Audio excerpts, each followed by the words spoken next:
Welcome to Tom Myers versus the rest of the world. A deal to raise the debt ceiling and avoid defaulting on the country's bills was reached by the president and Congress and signed into law. South Carolina Republican Nancy Mace said they got fleeced by a president who, quote, can't find his pants, end quote. Given that one of her conference members is Matt Gaetz, misplacing one's pants is the last thing she should bring up. Oath Keepers founder Stuart Rhodes was sentenced to 18 years in prison for his role in the attack on the Capitol. That's 18 years of his cellmates thinking of all the creative things they can do with the hole where his left eye used to be. Oh. That will be 18 years of Stuart Rhodes being stormed and invaded during his supposedly peaceful transition into life as a prison inmate. Joe Biden fell during the Air Force graduation ceremony out in Colorado. This isn't his first stumble, which leads me to the following theory. All those times Biden was accused of grabbing people and smelling their hair, he wasn't being a creeper. He was just looking to regain his balance. Chuck Todd announced he will no longer moderate Meet the Press. When did he start? Oh! As of the recording of this episode, the Writers Guild of America is still on strike. That would explain why their picket line placards are boring as hell. In a rare break with the majority of the Supreme Court, Brett Kavanaugh dissented against their ruling, rolling back environmental regulations. Kavanaugh warned that the ruling could jeopardize water quality and flood control. That's strange, considering the only flood control Kavanaugh used to worry about was the quality of his orgasms. Since we last spoke, Henry Kissinger turned 100 years of age. He looks remarkably well for someone continuously haunted by the ghosts of tens of thousands of dead American service members, as well as countless Southeast Asian civilians. Right. That's right. I know. Robert De Niro and Al Pacino each became parents.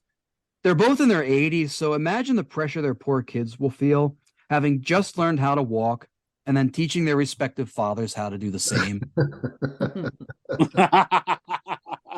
Warner Brothers is canceling the production of Judge Mathis and People's Court. That's shocking. People's Court is still on TV? Two teachers in Washington State were put on administrative leave after they were discovered with guns and cocaine on school grounds. That's very unprofessional of them to bring cocaine into a school and not share it with the rest of the class. I say let the teachers have the cocaine. That would make classes much more entertaining for the students. And with the guns, the cocaine would give the teachers the means to fulfill the NRA's wish that armed teachers fight off any potential school shooter. All right, and that's a great note on which to say, and now on with the show. Please join me in welcoming Jeff Hysen, Davine Kerr, Polite Kitty, and Joshua Postel. Hey, Tom. Woo. Hello, Tom. Hey, what's up? What's up, Tom? Everyone, welcome back. What's everyone been up to this week? Tom, I'm just enjoying life in the People's Republic of Maryland, the anti-Florida. This is where Disney should move. They should just clear out, and I think you're with me, Tom, clear out all of Anne Arundel County and just make it the new Disney World right there. What Governor Wes Moore is erasing the stench of 8 years of the Hogan administration and bringing radical justice to the people of Maryland in all respects. And he's doing it fast, and he's doing it efficiently, and he's doing it the right way. Welcome to Maryland. My objection to having Disney move to Maryland is our traffic is already bad enough. Yeah. And there's Six Flags that's already near DC, and that creates enough of we have enough rats, and we don't need another mouse here, you know. They could move it here to New York. No one would notice with the extra rat. You're not I eat them as takeout, because it's gotten so expensive here. Yeah, it's a little better than pigeon, I have to say. Yeah, You're yeah. Josh, you're not talking about the rats that they put up when there's strikes going on, right? No, Those I'm are, talking about the stuff in the laundry room. no, okay, that's different. First of all, we're going to get rid of the stadium in Raljon, Maryland soon enough. And you can start putting it there. You guys already have billboards that say gonorrhea alert. I mean, it's a little scary. The United States will avoid defaulting on its national debt, which is strange considering buying a shit ton of stuff on credit and then trying to get out of paying for it is as American as mom, apple pie, blowing off one's appendages every 4th of July when they set off fireworks, and trying to get a federal holiday for White History Month and straight pride. There is a sense of there is a sense of hypocrisy around Republican fundamentals and beliefs. They want no new federal spending in order to bring down our national debt, yet they have no trouble advocating for funding for stormtroopers to break up pride events and police reform protests where the crowds, interestingly enough, just happen to be mostly non-white, non-straight crowds. Of course, from my perspective, the only Republican candidate who can successfully win both the 2024 Republican nomination and the White House will be the candidate whose slogan is, "If you thought Donald Trump was an incompetent dick, then watch this." I recently saw a t-shirt that read, "DeSantis 2024, Make America Florida." Why? What does Florida have to offer the rest of the country? More bang bus video producers? That's enough sexual. There's enough sexual deviancy going on here in Maryland, and I really don't want to be upstaged. So we managed to avoid potential financial catastrophe in this country. And at the same time, we have more Republicans getting into the race for president. It's almost like they've learned nothing. It's like they're still up to their tricks. Like a lot of them are still trying to rage culture war issues, or they're trying to out Donald Trump. I mean, what do you guys see as the future of the Republican Party? And I'm asking for non-conservatives this because who can be more objective? I think they're just going to keep going insane until it'll be like the Robin Williams moment when he talked about how he ended up in rehab when he was telling everybody off, and then he realized he had that moment. He's like, "Oh, I'm the one who's fucked." That's what's going to happen. They'll just keep. It'll just be the crazy train for the next bunch of cycles, and then one day they're going to wake up and realize, "Oh, we've become really irrelevant. Nobody wants us." And then they'll have a mental breakdown, and half of them will start running around, probably trying to blow themselves up on a rascal. I just picture a bunch of inbred. It'll be like the most. Imagine a bunch of just inbred terrorists, dumber than January 6th. That's what I'm saying. I don't have to go far, given where I live. To be fair, come on, neither do I. Go to Long Island. Long Island for sure. Go to Bay Ridge. Go to Staten Island. You remember the TV show, the reality show 19 and Counting, right? The Duggar, I don't know how to pronounce their last name. Yeah. Duggar family. Dugar, whatever. They make an army of them to infiltrate the conservative party later. So that's why I said I see a bunch of inbred, because they're like, that's their goal. They're just making tons and tons and tons of babies so that they can raise future conservative, and that's why there's more and more. So I don't know. They're all gonna look Amish. What you have, Tom, is, except for Asa Hutchinson, is that everybody's playing nice with the former guy, which is what happened the last time when he initially ran, because they don't want to offend his followers. But by doing that, they don't stand out. And he's not going anywhere unless it's to jail. So, which he should. But you don't see Nikki Haley say anything bad about him. And DeSantis, the fascist, acts so carefully with him, making these mild comments about him to distinguish himself, but he doesn't. And he won't stand up and say, I'll give you what he did, but I'm not corrupt, because they don't want to call him corrupt. So, and the same thing with Tim Scott. So you got Nikki Haley and Tim Scott and DeSantis all carefully treading around him, with only Asa Hutchinson saying, I'm not MAGA and I don't like him.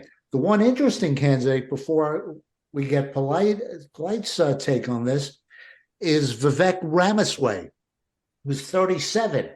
And part of his platform, he's a tech guy. And part of his platform is to raise the voting age. So what he's saying is that, first of all, we can't get young people to vote our way, so let's not allow them to vote, which is the Republican way of thinking. But he's saying, I want 18 to 21-year-olds to vote for me, and then I'm going to take away your right to vote. Does that make any sense to you, Polite? Sure it does. It's a big game of psychology. I wish both parties would hire a psychologist for both of their teams, whoever they are. Because it's one of those things, like, if you give attention to, it's like the kid who's a 6-year-old kid who's throwing a tantrum and crying on the floor and beating his hands on the floor. You're giving it attention, and if you do, the worse it's going to get. So the less attention that they have, and the less, eventually going to die down, but you're going to be left with this, I think, a minority party, because I don't think it's everyone. They're just talking louder, but you're going to have this group of people like Davine and Jeff says, they're probably inbred and just, a bunch of, like, the 19 and counting, like the Duggar family. They're just breeding them. And I tell you, Generation Alpha, I've been around those kids. They are some badass kids, let me tell you. They better watch with those guys coming up to be 18 to vote. If they're already called alphas, then hey, I mean, they're a wild card in and of themselves.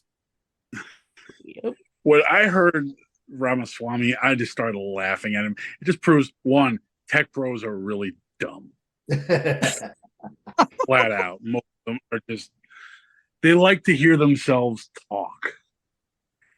I mean, and as someone said, like, they want to get 18 to 21-year-olds to vote for him, and then they're going to take away their right to vote. It's just like, he doesn't even hear what he's saying. But I don't think he cares. I think he's so arrogant and so clueless that You're right. It's like, I have so much money and my head's completely up the event horizon of my own asshole. Is he the Connor Roy of this election from Succession? I don't even think he's that. he's not even that smart. No. Why they don't think my best friend is from that part of the world, and the stuff he would say if he were here, Tom would have to bleep out about 99.9% of it, because he would just roast this guy and be like, Steve, we're not all Desi's are smart. He would say the most screwed up stuff. He'd be like, are you shocked? The guy is completely, he would be saying, the guy is completely up his own ass because he's literally one of those tech pros who just thinks he's God. And I worked with guys like that. We tried to do a startup. What, you're telling me gods put their face in their own asses? I'm like not sure I understand that divinity, but it's a bit of both. It's a bit of both, Davine. It's a bit of both. I'm just learning. Like yeah, okay. They think they're gods, but they don't realize they have their own head up their ass. I see. I'm just concerned about the concept. Wait a minute, bleeping things that get said on this podcast? Like, I don't think we've ever tried that. My friend is horrifyingly offensive, and he and I are starting a podcast together. You're all welcome to come on. Just be warned. It's going to be disturbing. I'm game already. Okay. The Republican Party's shift from being the party progressive enough to end slavery to being concerned about installing a level of culture fitting for 1865 has always been fascinating to watch. Since its cult-like adaptation of Donald Trump, the desire to go back to a more nostalgic time when eroding the rights of women, non-white, and gay people is fascinating to watch in the same way one would watch a car wreck we know will happen. In this clip, former Ohio governor and presidential candidate John Kasich gives his thoughts on the many candidates trying to outdo Trump's grip on the Republican Party. Well, you know, the one thing that is strange, Chuck, to me is somehow they think they can win by being cultural warriors and trying to eclipse Trump. I think that's really hard to do. I mean, what DeSantis, in my opinion, ought to be talking about is what he did as governor that got him those massive victories, including places, you know, in the Miami area that nobody thought would happen. And those are issues like what he did with the hurricane to be a leader, what he did to open the state economically, what he did with the Everglades on environmental issues, why they keep pivoting to the hard right, you know, a cultural warrior. You know, Reagan was a happy warrior. You know, being a cultural warrior today, I mean, you may win a primary, but how are you going to win an election when all you're doing is talking about these divisive issues? That's what kind of puzzles me about all this. And the question is the party ready for anybody with a more positive agenda? And I'm not so sure at this point. There's so much to unpack there. I mean, the idea that you would commend DeSantis's leadership for opening up a state that had a shit ton of COVID infections and deaths. I mean, I'm listening to him thinking, is he thinking about the same guy? No, I don't think so. He wants us to focus on a more positive agenda? What's Do you positive agenda? Yeah. The current part of the agenda is protesting Target. Everybody loves Target. They're protesting Target. That's not going to win you an election. Have you been to the Target in Bel Air, Maryland? Though, to be fair. No, Joe just got a great jobs report. Joe averted the financial crisis by putting McCarthy around his little finger. And so they have nothing to talk about. So they're protesting Target, and Kid Rock is shooting Bud Light cans. That's their agenda. They're so triggered now. They're freaking out and protesting Chick-fil-A. Yeah, that's a good point. They're upset because Chick-fil-A has a diversity program. Of course they do. They're a corporation in America. And the company that closes on Sunday is not religious enough, not devout enough for them. So they're protesting Chick-fil-A. Great point. Because they're just, this whole thing with them is this, we're just going to keep going so far to the right that they're going to alienate everybody. But they're targeting the audience that they want because they know those people will, again, talk the loudest. They'll be the loudest in the country and provide that. Sure. They're not appealing to logic. They're appealing to, you know, those inner emotions. They've got nothing left but this. Yeah. But this may get somebody a primary win, but it's not going to get them a November win. They don't care about being winners anymore. Nope. That's the joke. They don't care about winning. They just care about being the uber conservative lunatic. Or in the case of, say, someone like Carrie Lake, saying they won when they actually lost and not acknowledging that they lost. So not caring about winning is, you don't need to do that anymore. Well, they think they're all winners anyways, because the sperm that gets to fertilize the ovule, they're all winners, right? That's the one that made it. Yeah. They all made it. They're champion. Everybody gets a participation prize, but we're the snowflakes, you know? Like, if they're the sperm that made it, I would hate to see the ones that got rejected. They all get the participation prize because they were born in the name of Space Jesus. I'm sorry. I'm gonna keep ragging these people like on everything. Oh, well, this is not the podcast to do that, Josh. So no, of course, we're just positive news here. This is, of course, he was being interviewed by Chuck Todd, who I brought up at the start of the show. Chuck Todd introduced him by saying that we have someone on who's, you know, not only run for president. We also have someone on who's running against Donald Trump. Oh, and they're the same person. Like, no shit. We already know you're bringing on one person for the show. So it's like now we not only know that Chuck Todd not only doesn't know how to moderate, he also doesn't know how to introduce his guests. I don't think he's trying to be funny, and he's never been funny. Chuck Todd is good at one thing. He predicts NFL games against the spread on the Tony Kornheiser podcast. That's it.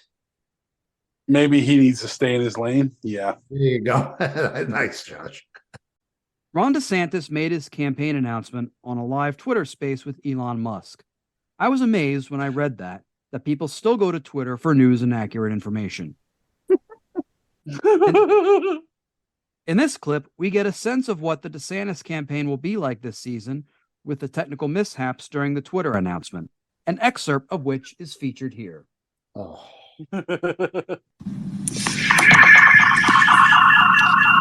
All right, sorry about that. We've got so many people here that I think we are kind of melting the servers. So I think we're back online here. Great. All right. Well, it's certainly an incredible honor to have Governor DeSantis make this stark announcement.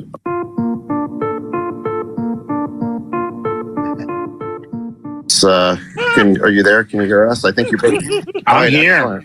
I know. I think you broke the internet there. We had over 500,000 people in one Twitter space, and it was growing by like 50,000 a minute. So, congrats on breaking the internet there. The internet, Disney. I mean, DeSantis is just breaking a bunch of big, powerful stuff lately. I wonder if anybody saw the irony in, of all things, Twitter trying to cancel Ron DeSantis. That was quite an announcement. Way to jump in with full speed. They're just a fascist. Instead of going to a airport hangar or in his backyard and having his wife and kids standing there and his fans, such as they are, he decided to do it with one of the other most despicable people on the planet, using tech that doesn't work. Great job. Great announcement. Watching that, it was like watching the launch of one of Elon's rockets, the planned assembly feature and landing on somebody's house. It's the metaphor. Alt-right stupid. There are moments when members of Congress do not take the time to show up to vote on pieces of legislation ranging from the mundane to the significant, which is fitting, as the Republican Party platform is keeping as many people from voting as possible. That's it. Show that so-called deep state. Your apathy will certainly overtake them. In this video, we can see Lauren Boebert's determination to make her voice heard, even after being told that voting on the debt ceiling bill has officially closed. They just closed it. They closed it? Yeah. Yeah. I mean, at this point, she's not even, I don't think she's even human. She has to be like some sort of automaton, maybe created by Elon Musk. And she's just snapped and gone crazy. The guy running against her should just run that in his ad. Say, this is what she thinks of her job in Congress, not showing up for an important vote. That's the perfect ad right there. I agree with you. Marjorie Taylor Greene was booed when she was showing support for Trump in New York City following his indictment. When will out-of-towners realize we don't need racists brought into the Northeast? We have plenty of our own. Marjorie Taylor Greene says that being called a white supremacist is the same as being called the N-word. Not really. A major difference is that people like Marjorie Taylor Greene will willingly hang out with people who are called white supremacists.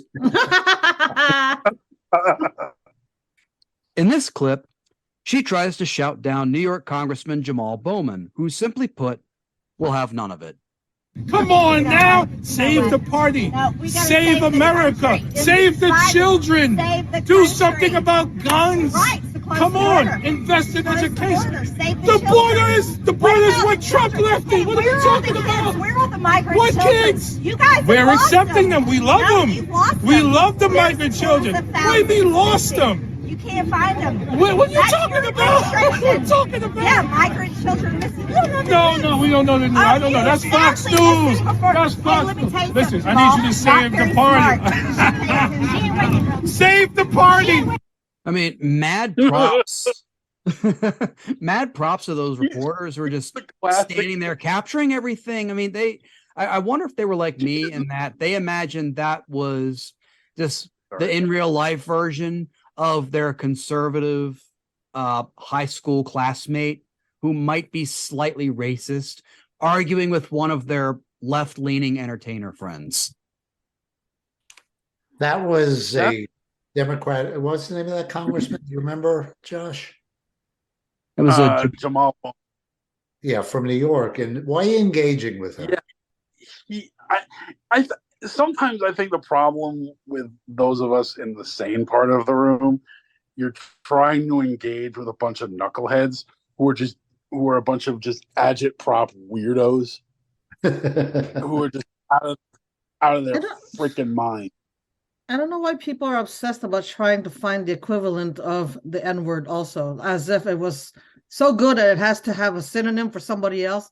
Like, no, it shouldn't even have ever existed. I mean, in comparing white supremacy to the N-word, like that would be like saying it's like being called a Nazi and an N-word is it's not. You know, like they're both. That's an N-word that's not even matching with the N-word. You know, like it's. But did you notice how much of a kid she was? She pulled out, you're dumb.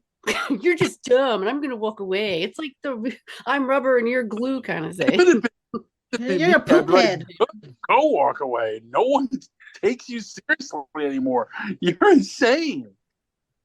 And the next day she tweeted something about, look what he did to me on the steps of the Capitol, trying to take the high road. You can't get into a discussion with her, at least an intelligent one, and he's a smart guy. Why would you do that other than you're just trying to make a name for yourself? The paradox of like, I'm empowered, but I'm a victim, but I'm a powerful person, but I'm a victim all the time. Like, God, who's the snowflake now? Jeez. Because they're playing Oppression Olympics. That's it. That's their whole platform now. I will retain power, and nobody likes me. Well, no shit, genius. Nobody likes you. Satan doesn't like you. Okay. God doesn't like you. Nobody likes you. You've been rejected by all reality. Thanos doesn't like you. To be fair, I get similar comments like that on my social media posts, and I'll be honest, that keeps me going. Like, what does Hannah Gadsby say? She eats up the haters like snacks. Num num num num num. Yep. We are what we eat. Mm-hmm. And on that note, that's our show. I want to thank Jeff Hysen, Davine Kerr, Polite Kitty, and Joshua Postel. Woo. Yay, whoop-de-doo.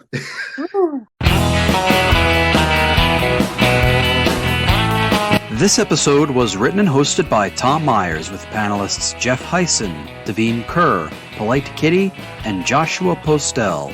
Theme music composed and arranged by Jeroen van Hurck.